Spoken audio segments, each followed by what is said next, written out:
মাৰ্ঘেৰিটাৰ উলুকপথাৰ তিনিআলিত প্ৰয়াত প্ৰদীপ নাগৰ ৰাজহুৱা শ্ৰদ্ধাঞ্জলি অনুষ্ঠান। সদৌ অসম আদিবাসী ছাত্ৰ সন্থাৰ কেন্দ্ৰীয় সমিতিৰ সভাপতি প্ৰদীপ নাগৰ বিয়োগত সমগ্ৰ ৰাজ্যখনতে শোকৰ ছাঁ পৰিছে। প্ৰয়াত ছাত্ৰ নেতাগৰাকীৰ বিয়োগত মৰ্মাহত হোৱা ৰাইজে জিলাই জিলাই আয়োজন কৰিছে শ্ৰদ্ধাঞ্জলি অনুষ্ঠানৰ।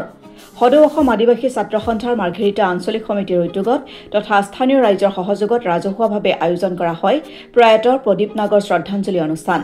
স্থানীয় ৰাইজে আদিবাসী ছাত্ৰ নেতাগৰাকীৰ প্ৰতিচ্ছবিত বন্তি প্ৰজ্বলন, পাছতে মমবাতি লৈ মৌন পদযাত্ৰা কৰে।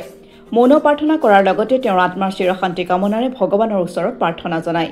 শোক সন্তপ্ত পৰিয়ালবৰ্গলৈ সমবেদনা জ্ঞাপন কৰে ৰাইজে।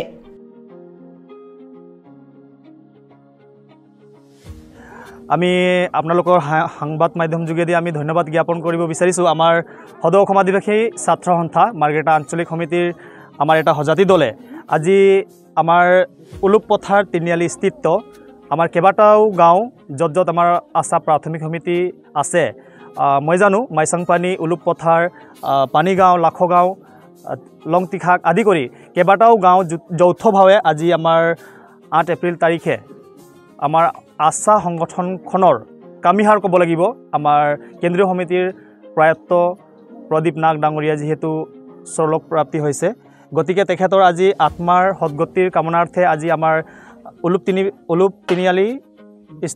উলুকপথাৰ তিনিআলি স্থিত ইয়াত আমাৰ প্ৰয়াত প্ৰদীপ নাগ ডাঙৰীয়াৰ শ্ৰদ্ধাঞ্জলি তথা পুষ্পাঞ্জলি অৰ্পণ জ্ঞাপন কৰা হ'ল। গতিকে আমি আমাৰ সংগঠন তৰফৰ পৰা একেটাই কথা আকৌ আমি দুনাই আপোনালোকৰ সংবাদ মাধ্যমৰ যোগেদি আমি জনাব বিচাৰিছোঁ। আমাৰ চৰকাৰৰ পৰা যি 5 দফীয়া দাবী, জনজাতিকৰণৰ মৰ্যাদা, মাটিৰ পাট্টা আৰু আমাৰ কাষ্ট চাৰ্টিফিকেট, দৈনিক মজুৰিৰ বৃদ্ধি আৰু আমাৰ বেটি বচাও বেটি পঢ়াও, এই 5 দফীয়া যি দাবীসমূহ যেতিয়ালৈকে নহয় মই ক'ব বিচাৰিছোঁ বা আমি আছাম মাৰ্ঘেৰিটা আঞ্চলিক সমিতিয়ে ক'ব বিচাৰিছোঁ চৰকাৰখনক যে 2026 চন যিহেতুকে আমি জানো বিধানসভা নিৰ্বাচন আহি আছে, এয়া এতিয়া পঞ্চায়ত নিৰ্বাচন সমাগম, গতিকে অতি শীঘ্ৰে আমাক আদিবাসীসকলক এছ টি জনজাতিকৰণৰ মৰ্যাদা, মাটিৰ পাট্টা, চাহ শ্ৰমিকসকলৰ দৈনিক মজুৰি বৃদ্ধি আৰু আমাৰ জাতিগত প্ৰমাণ পত্ৰক অতি শীঘ্ৰে আমাক দিয়াৰ ব্যৱস্থা কৰক। অন্যথাই আমাৰ প্ৰয়াত প্ৰদীপ নাগৰ সময়ত যিখিনি আন্দোলন হৈ গৈছিলে তাতকৈও ভয়াৱহ পৰিস্থিতি আমি অসমত দেখিবলৈ পাম। এয়া কিন্তু জগৰীয়া কেৱল শাসনা দৃষ্টি বিজেপি চৰকাৰখনেই হ'ব, এয়া আমাৰ ক'বলগীয়া। আৰু চৰকাৰখনক আমি আহ্বান কৰিব বিচাৰিছোঁ 2026 চনৰ আগে যাতে আমাৰ এই আদিবাসীসকলৰ সমস্যাসমূহক সমাধান কৰক। ধন্যবাদ।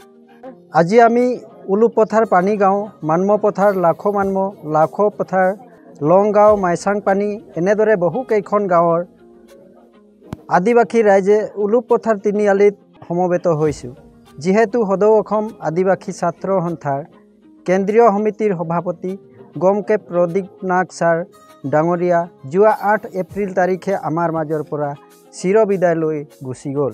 সেয়েহে এই প্ৰাক্ষণত তেখেতৰ শেষ শ্ৰদ্ধাঞ্জলি যাচিবলৈ আজি ইয়াত একগোট হৈছোঁ, যাতে ঈশ্বৰে তেখেতৰ আত্মাক চিৰশান্তি প্ৰদান কৰক।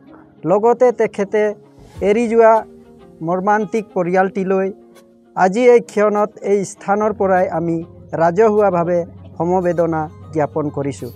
আশা কৰোঁ তেখেত যদিও আমাৰ মাজত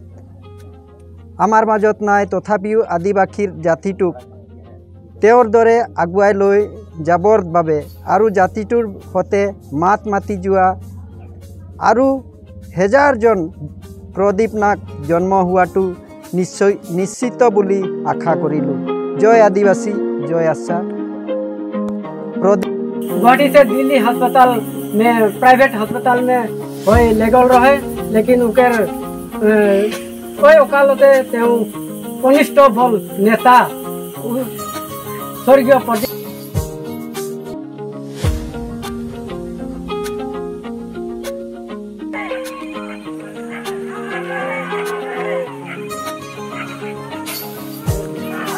মাৰ্ঘেৰিটাৰ পৰা অৰুণ ভূঞা ৰিপোৰ্ট, অসম টুডে।